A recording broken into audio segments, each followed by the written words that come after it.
Trip to Israel is a magical thing. I still remember my first trip at the age of 19, when I was able to get into a birthright trip at the last second. As the plane landed and people erupted in applause, I felt that special sense of holiness, that we had completed an age-old exodus and reached Eretz HaKodesh, the Holy Land. Ben Gurion Airport offered a warm welcome with its long ramps down to customs buttressed by walls of Jerusalem stone. Before we could even verbalize it, we knew we were home. Throngs of people waited to pass through customs, and after getting our bags, we traversed over to the public transportation area where dozens of tour buses stood ready to escort young people like us through our first visit to Israel. I still remember our bus counselor's advice to drink lots of water. The trip was filled with Bedouin tents, natural springs, Dead Sea mud, Jerusalem, the Western Wall, jeep rides, and the best food we'd ever eaten. This visit 2 weeks ago was oh so different. When the plane landed, there was tepid applause. No one seemed eager to disembark. The ramps to customs were empty of people. In place of the throngs of visitors were photos of the hostages taken from this small, holy country. They dotted the railings on both sides as we descended with our luggage. In some places, the hostage signs had been removed because they had finally come home, or in some cases, died while in captivity, like Noah Marciano, whose mother spoke right here on this bima just about a month ago. Entering the main terminal after dropping 9 to 11 bags of military supplies and clothing for the IDF, we saw nobody. It was too easy to get a coffee from Aroma, although these little pleasures were still more than comforting. Exhausted and with no time to waste, we set out for Hadassah Hospital in Ein Kerem. On the way there, we got some lunch and our first opportunity to buy a soldier a meal. He acted like we were crazy to do him such a small kindness. He didn't understand how American Jewry works. We like to donate. But it speaks to the mentality of the country. In the soldiers' eyes, there is nothing extraordinary about what they are doing. They consider it a birthright to defend their country, and they don't need any thanks for that. After lunch, we were taken to a floor of Hadassah Hospital where patients are in post-op recovery. We met an 18-year-old soldier whose shoulder was injured by a shell fighting in the north. He was in good spirits as he recounted the events surrounding his injury. We sang a Mishaberak for him, and here's the funny thing about that. I've never been a cantor in Israel. I've led trips to Israel a few times, and inasmuch as I'm the cantor of the synagogue on tour, then I suppose I was a cantor in Israel, or at least traveling in Israel. But I had misgivings, even a sense of embarrassment, about singing American Jewish music to these Israelis. I just have an inferiority complex when it comes to Israel. Everything Jewish there is better. The food, the prayers, the holy sites, and the music.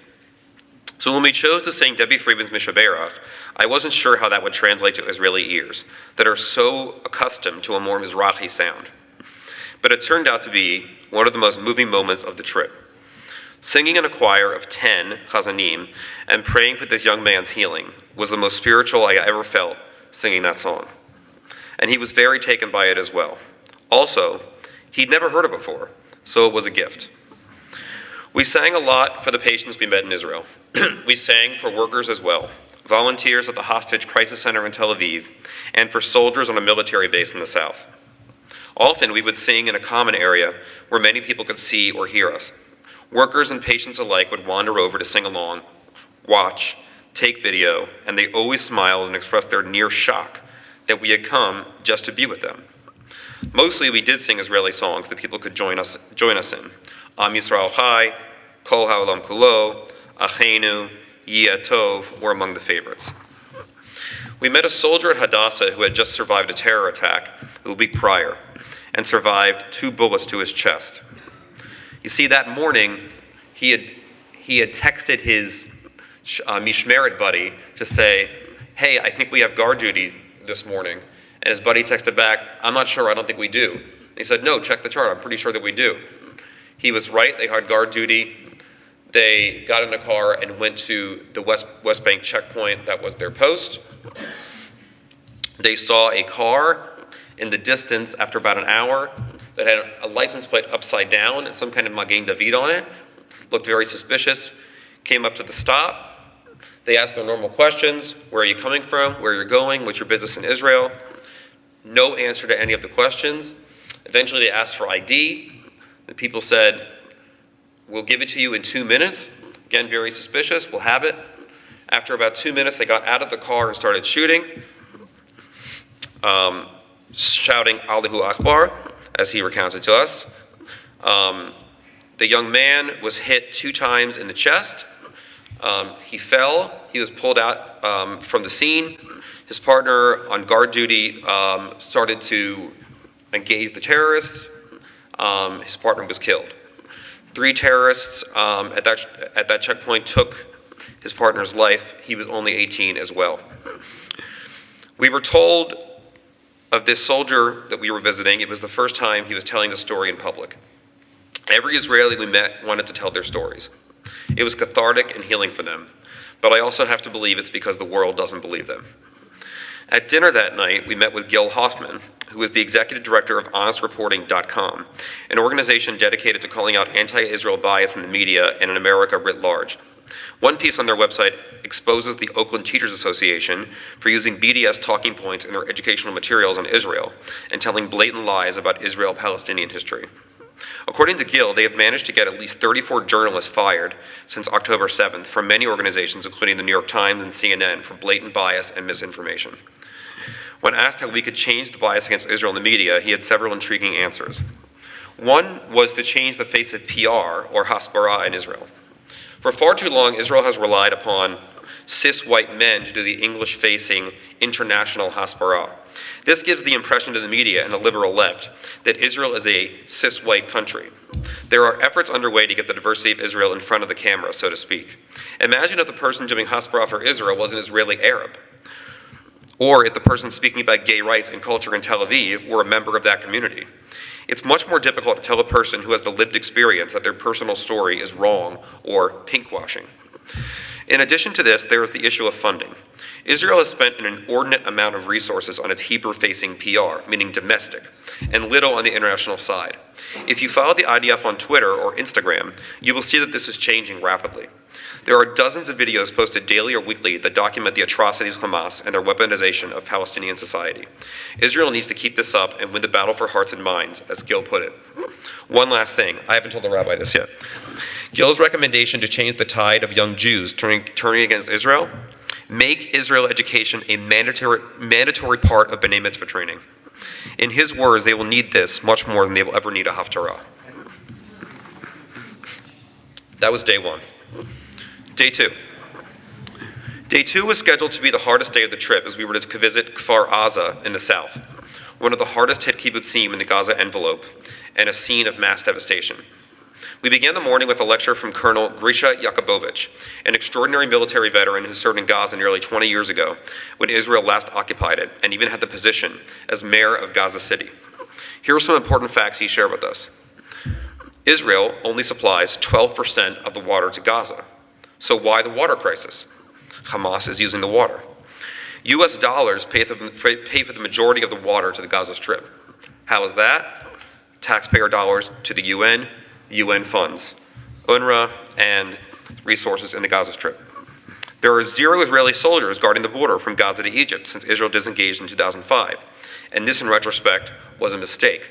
Now, this is just to remind you that, of course, Israel does not bear responsibility for the inability of the Palestinians to get out of harm's way through the Rafah crossing to Egypt, and Egypt bears very little international pressure for their inaction. October 6th, 1973, the date of the start of the Yom Kippur War, is a date of celebration in Egypt. They even have like a building that they built as a celebratory hall to celebrate this victory over the Zionists on October 6th, 1973. And of course, it was a surprise attack because it was Yom Kippur. They celebrate this every year, and Hamas, of course, having come out of the Muslim Brotherhood in Egypt, wanted to one-up Egypt and show that they have their own victory over Israel, so they chose October 7th, 50 years and 1 day after October 6th, 1973. Iran chose the date of the attack, which was supposed to be from the north. Rockets fired at once from Iraq, Lebanon, and Syria at the same time. The attack was planned 2 to 3 years in advance. Another thing, believe the unbelievable. Grisha is not a hateful man. He has Palestinian friends in the West Bank that he also does business with. But when the war broke out, his heart broke. He says we must believe the unfathomable, that there are radicals all over the world ready to carry out Hamas's agenda. There is no doubt that terror is a worldwide issue, and that Hamas will continue to spread its propaganda and terror around the globe if it is not stopped.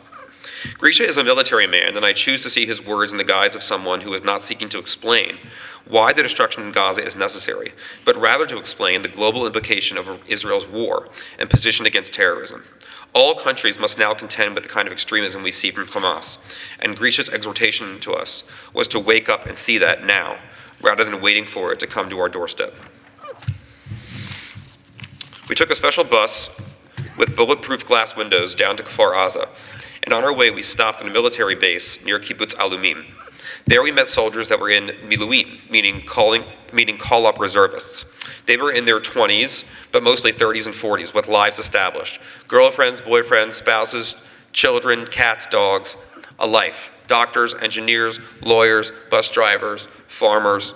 All of them were cheerful and upbeat and ready to do what they needed to be done. We met a soldier named Ben Hardin, whose father, Chris, is a professional arranger of Jewish music in LA.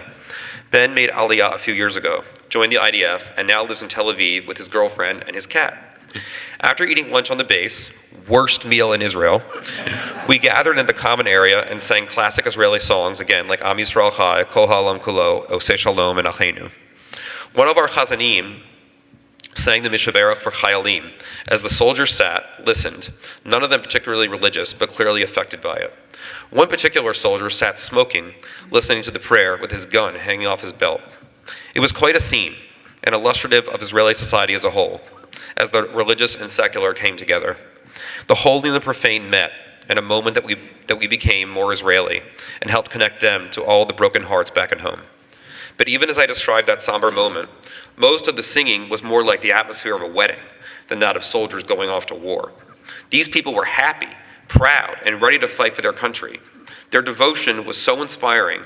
At one point, one of the soldiers accepted handmade hats from a shul in Jacksonville, Florida that my friend had brought as their Hazzan, and put it on, attempting to do a fashion show for us. It was delightful. I have pictures. Due to time and content, I'm going to hold off on more thorough comments about Kfar Aza. There are 3 videos I filmed which capture the destruction more than I could hear. One enduring moment I will never forget is the recitation of El Male that my colleague Jesse Holzer did in the ashes of a burnt-out home. It was one of the most somber, moving, and religious moments of my life. Our tour was done by a survivor of the attack named Gon. His family is now resettled in the north. Think about that. 6 weeks ago, he was called to the kibbutz when the attack started to save his family, and now he's giving the tour. I'm continuously amazed by the Israeli people's ability to manage stress and psychological trauma. It is a feat of mental and emotional courage. Kfar Aza has a lot of rebuilding to do. If you would like to support their efforts, please look for further info in our Israel emails that go out on Monday. Day 3. Day 3 was concert day. Our trip coordinator, one of my colleagues from Minnesota, who was the host, and will also host our Gesher Chorale Kids later this year, arranged for us to perform a concert with Israeli pop singer Hila Ben David. She also accompanied us on the trip down to Kfar Aza on day 2. We began day 3 by visiting an incredible facility in the heart of Jerusalem called Lev Echad. Lev Echad is a civilian resource center that has recruited, since the beginning of the war, 6,000 volunteers. The head of the effort is a 28-year-old Israeli named Adir, who has been in local grassroots politics since 16 and is the head of the local Hit Orut party in Jerusalem. Adir told us, quote, "The worst thing in a war is to feel powerless. What we're doing here is we want to do something. Urgency plus a little bit of infrastructure equals what we're able to do." He also made sure we knew that the government had done essentially nothing.